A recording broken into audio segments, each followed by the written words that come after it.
So I'm Silvia Schmidt. I am half Italian, half German, but I've lived in French-speaking countries most of my life. And I've been working at IFOAM Organics Europe for about 7 years now, and now I manage the policy unit. And what actually brought me to organic is probably my absolute love for food policies. I'm a food policy nerd, and when IFOAM opened a position in that sector, I knew I had to apply. Because I really wanted to do something that was both answer to my quest for doing something on sustainability, but also that was quite tangible. And organic is extremely tangible.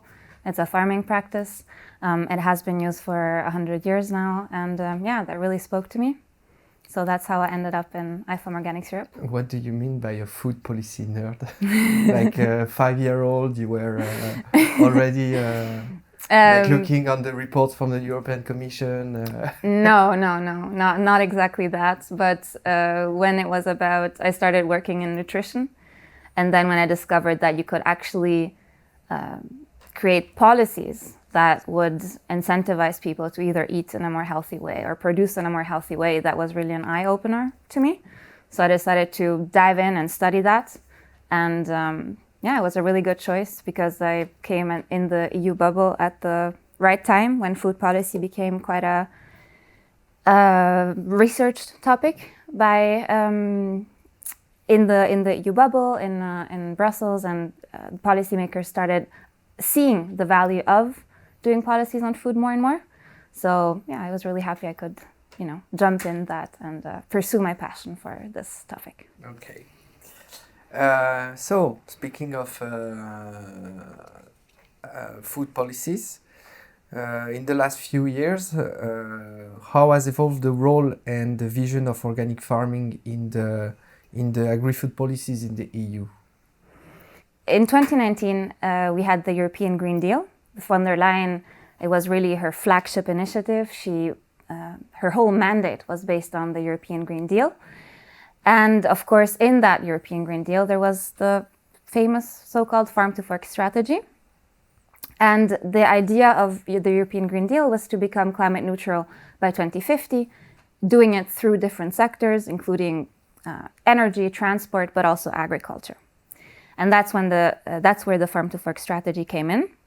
And in this strategy, there was really this pursuit to looking at food systems and food and agriculture in a very holistic way, looking at the interlinkages between food, agriculture, and all the other sectors, be it health, transport, etc. And there, organic had a very prominent role, the prominent role being that there was a target of 25% land by 2030, managed in organic, under organic farming practices. And there was also, for instance, an organic action plan, which is still to the state, which is still valid to the state, and policies to reduce pesticides. So of course, that also has a link with organic, because organic does not use any synthetic pesticides. Policies to reduce the use of antimicrobial resistance. So this was really the frame in 2019, in 2020, and the years that came afterwards. So really this idea of a vision of transitioning towards sustainable food systems in a broad and holistic and interlinked way. And then what happened is, of course, we all know 2020 COVID happened. This showed, disruptions in the supply chain. This showed also how resilient actually the agri-food sector was.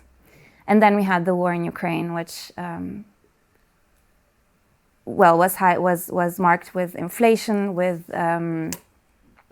again supply chain disruptions, and with these major two geopolitical and health events as well, we saw a shift, sort of, in policies related to agri-food, and this shift was also more broad. For instance, in elections in 2024, we really saw that people.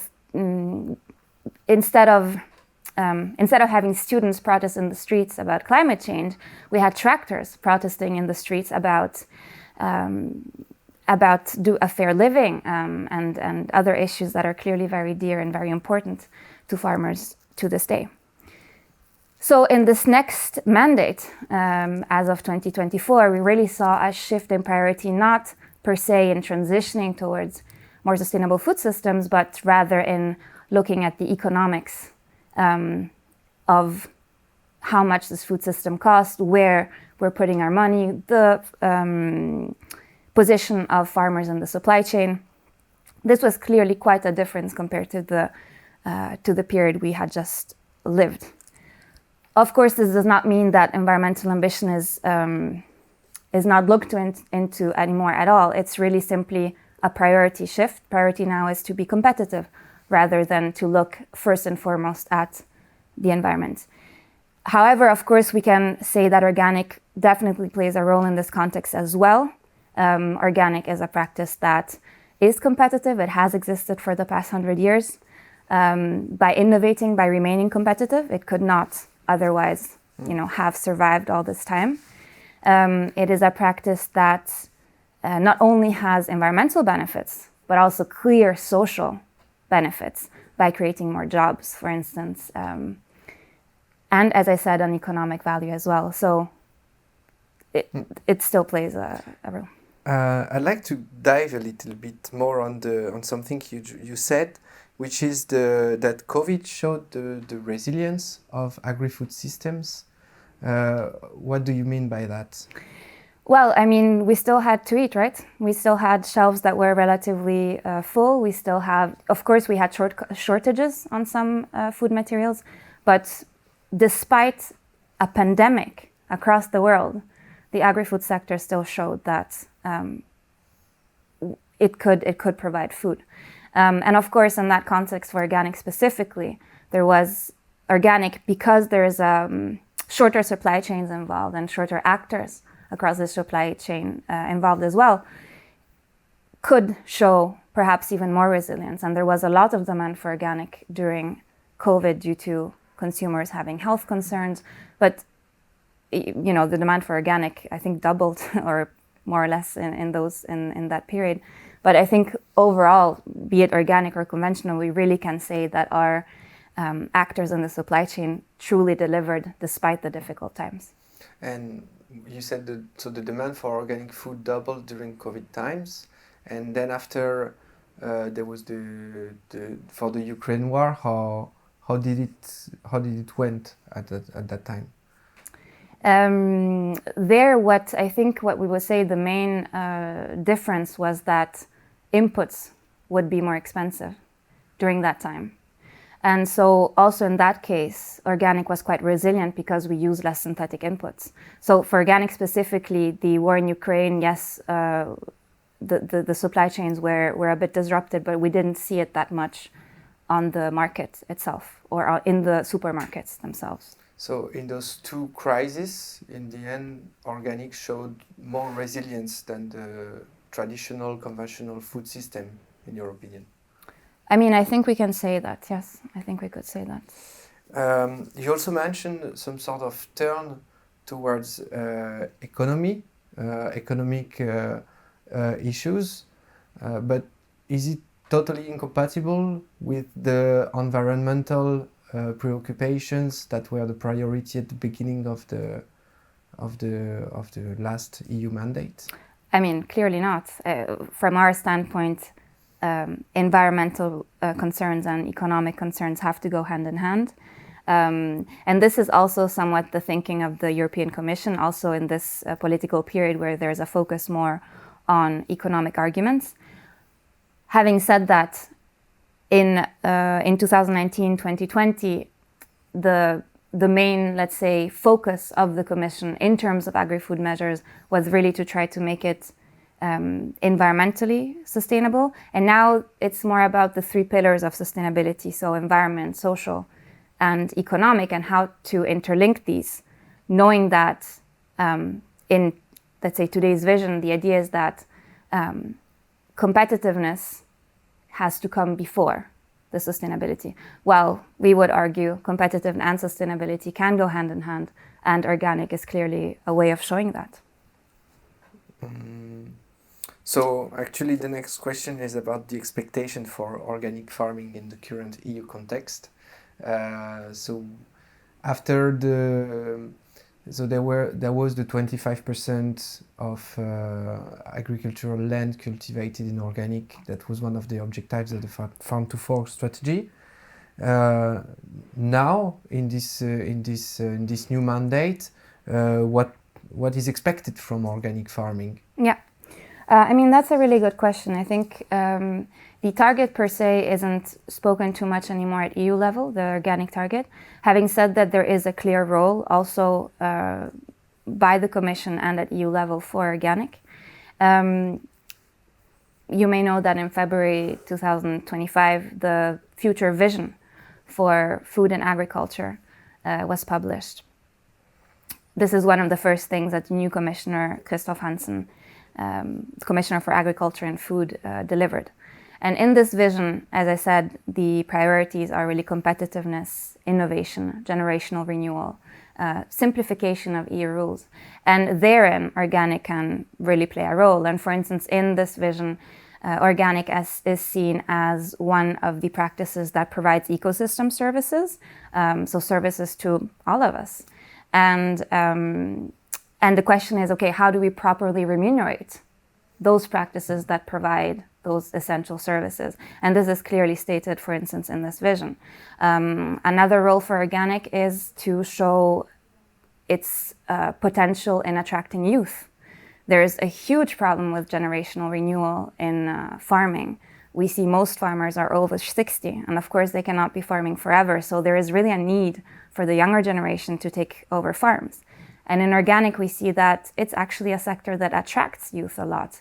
Youth sees an objective and a passion within organic that perhaps they see less in other farming practices. So just to give an example, if we look at farm managers under 40, there's only 10% in conventional farms, while we're at more than double, 21% in organic farms. So that's really a striking difference. Another role organic can take and takes in the vision is to say that it is a practice that helps soil health, soil fertility. And in the vision, it explicitly says that organic should be supported at all costs, or support for organic is essential, I think, are the exact words within the vision in this context of soil health. Organic also plays a big role in public procurement. So what type of food do we eat in our public canteens? What type of food do our children eat? Should the food be sustainable, affordable, healthy? Of course, and organic can provide a solution to that. So yes, I mean, clearly organic has a role to play. And as I said, organic has shown to be resilient, has shown to be competitive. So organic clearly can be and is an agricultural model that is fit for the future, is fit also for this vision. So that's about the expectation for organic farming. And what is the organic sector expecting from the Commission? Well, I would say the main expectation is probably that the richness that organic farmers provide in terms of, as I said, ecosystem services, so benefits for the environment, for society, that they're properly remunerated. Farmers are going into organic now, often remunerated by the market, but this should also be remunerated by policy. We should support those farmers that decide to farm in a way that is closer or close to nature, instead of farming in a way that is actually perhaps destroys, or at least doesn't help regenerate nature. For the environmental issues, so you said that it was somehow, would you say it is downsized, or that it is less of a priority? But what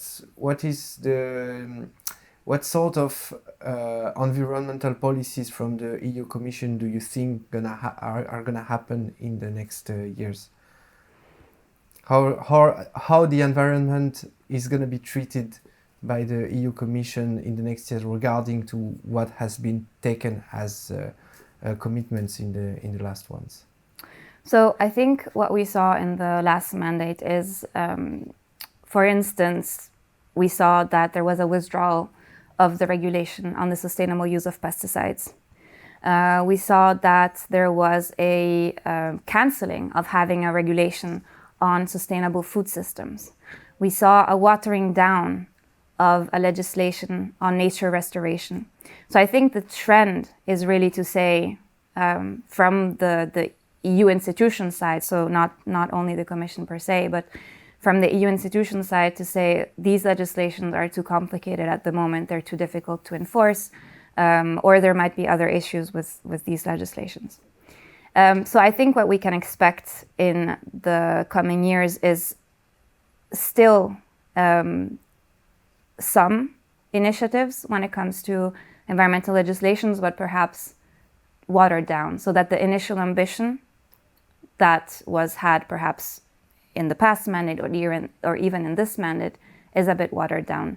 I don't think that there will be no legislation on environmental issues. It just simply, with perhaps less ambition. That would be my... And in the same time, is there a way that actually working on the environment issues can be serving the purpose of economic success and competitiveness? Yes, I mean, as even President von der Leyen herself says, yes, it will cost to transition to a more sustainable way of living and producing and consuming, but how much more would it cost if we do not engage into this transition? So definitely these things can go hand in hand. Well, if we think, for instance, of preserving biodiversity, it's clearly an environmental issue, but preserving biodiversity in a way that we can still produce sufficient yields, etc., etc., etc., also serves a clear competitive and social benefit. This would be one take. Or cleaning, actually, a very good also example in terms of economic benefits is, I'll just give you one data point. So to clean the water stemming from a hectare of conventional potatoes, so to make sure that there's no groundwater pollution in this water, we pay as taxpayers about 1,300 euros. While if it's a hectare of organic potatoes, we only pay 0.4 cents. And I mean, that is a massive difference. It's almost 1,300 euros difference between the two. And so obviously, if you invest in environmental ambition, you actually gain money somewhere else. That's a prime example. What are the important aspects of organic, not only farming, but generally food system that people need to understand or to know better? I mean, I think the environmental benefits of organic farming are quite known. The impact on biodiversity, there are 30% more biodiversity on organic farms. That's one of them. What is less known is probably the social benefits of organic farming and also the economic benefits of organic. On average, taking the economic benefits, we see that organic farmers, if comparing to a similar conventional farm, they usually have a better income compared to their conventional counterparts. For the social benefits, we know that organic really creates jobs and keeps people in the rural areas and really revitalizes rural areas. So I feel these two aspects are really less understood or less known, perhaps. And it's also clearly our job to, as organic movement, to put the accent on these two aspects. In the next few years, given the current context, how do you think organic farming is gonna evolve? What position, what role is it gonna take in the agri-food policies in the EU? I mean, I think at this stage it's quite difficult to say. Not only about organic policies, but also about agri-food policies more generally. The geopolitical context is changing quite a lot. Our relationships with our fellow countries as well. So it's a bit difficult to understand exactly the evolution that agri-food policies will take. Of course, the vision of agriculture and food is set until 2040, so we do have an idea of where this vision will take us. And as we heard last week from Commissioner Hansen himself, now it's about putting this vision into action, and let's see exactly what these actions will be. But of course, organic obviously has a clear role to play here in terms of showing its competitive nature, its resilient nature, showing how it is an agricultural model that is both fit for now, it was fit 100 years before, and it will be fit for the future, because that is how resilient organic is and how it responds to crisis in a very prompt and efficient way. So with those videos that we are making, if you had a message to the EU policymakers, what would it be? To EU policymakers, I would say that they are doing a good job in considering organic as a way to attract youth. We absolutely need that. I'm extremely thrilled that that is a priority of the vision for agriculture and food, to this idea of generational renewal where organic can really play a role, and also the lessons learned of how organic has managed to do that can be absolutely crucial for policymakers and for the future of farming more generally. But of course, it's not only about generational renewal, it's also about showing that farming practices that work with nature can also be innovative, can be resilient, can be competitively advantageous, can be socially beneficial and environmentally beneficial as well. And I think this is something that I would be happy to speak to policymakers about more.